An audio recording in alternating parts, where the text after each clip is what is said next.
Would you rather be too hot than too cold? A recent poll of Americans said the majority of them would rather be too cold if forced to pick between the two temperature extremes. That's concerning because choosing to be too cold is the wrong answer. What drugs are these people on? People spend thousands of dollars for the luxurious privilege of feeling too hot in hot tubs, steam rooms, saunas, tanning beds. There's hot yoga. Have you heard of cold yoga? Yeah, neither have I. Look how happy, healthy, and relaxed these people are. Being too hot looks awful. I can see why most people prefer to be too cold. Is it the shivering, the stiffness, or the being hunched they enjoy most? Spend enough time being too cold and you'll start looking like Quasimodo. I know what you're going to say. Well, what about cold plunges? Trend of submerging yourself in icy cold water for a whole host of purported health benefits. Well, I would say no one actually likes cold plunges. You just grin and bear it.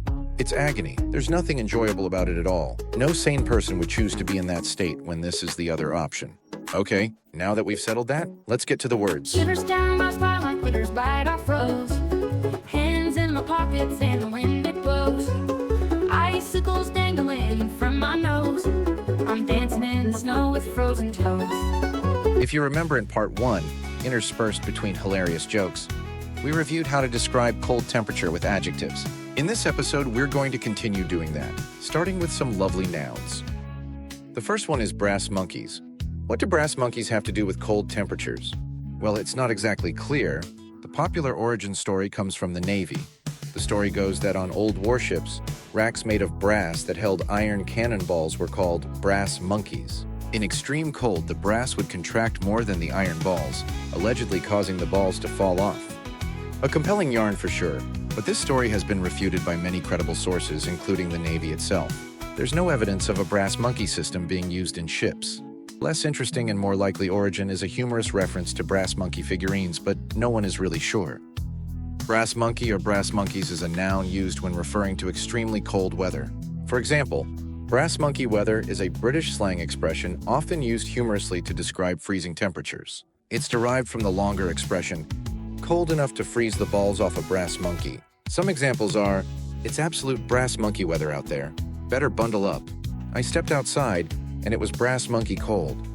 With this brass monkey weather, I'm not leaving the house without a thick coat. And finally, forget a brass monkey, it's so cold I think my human balls are going to freeze off.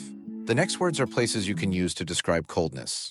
For example, Moscow, Russia is the coldest major capital city in the world, so you can say it's Moscow cold out there, or it's like Moscow outside. If you aren't a fan of Russia, listen, I can understand. There's many alternative places you can use that are even colder.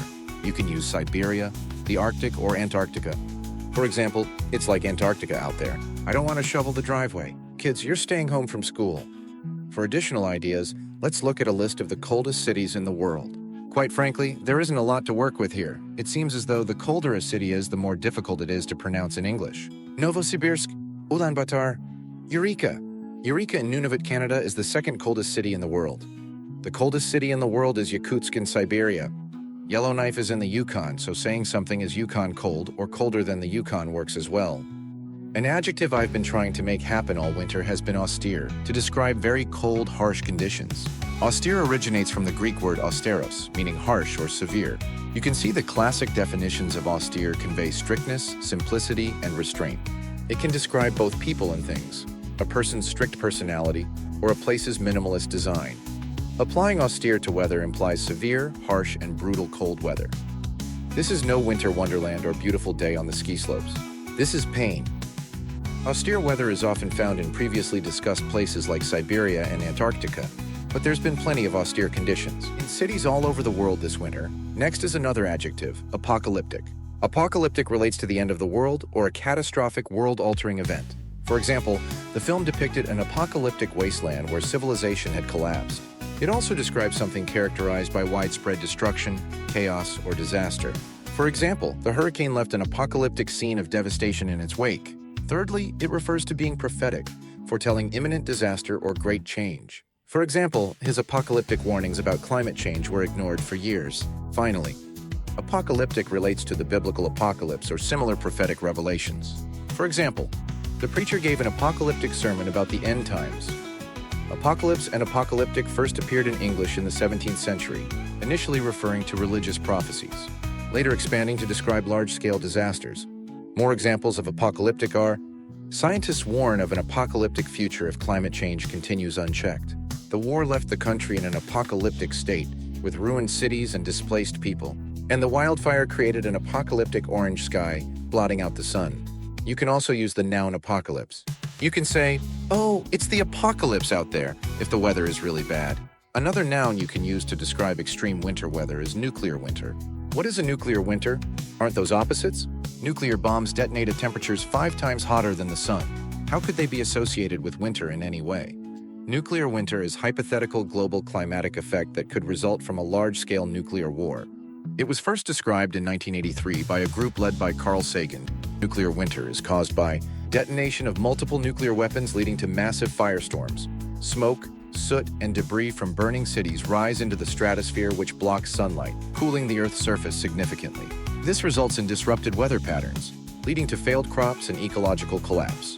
Global temperatures could drop between 10 and 20 degrees Celsius in a nuclear winter scenario. While nuclear winter is still theoretical, research supports the likelihood of severe climatic effects following nuclear war.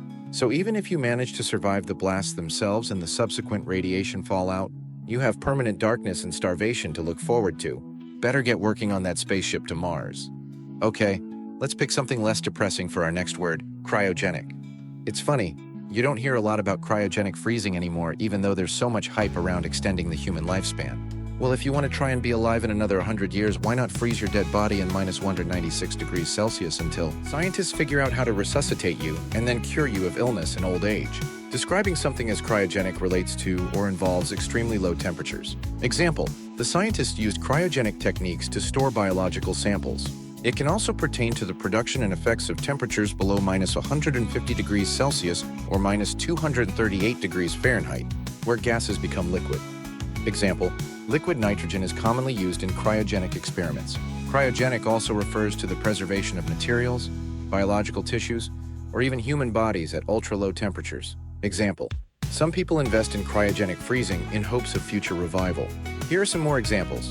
The space shuttle uses cryogenic fuels such as liquid hydrogen and oxygen. Advances in cryogenic technology have enabled long-term organ preservation. Some futurists believe cryogenic freezing could extend human life indefinitely. Okay, that's it for today. Thanks for watching.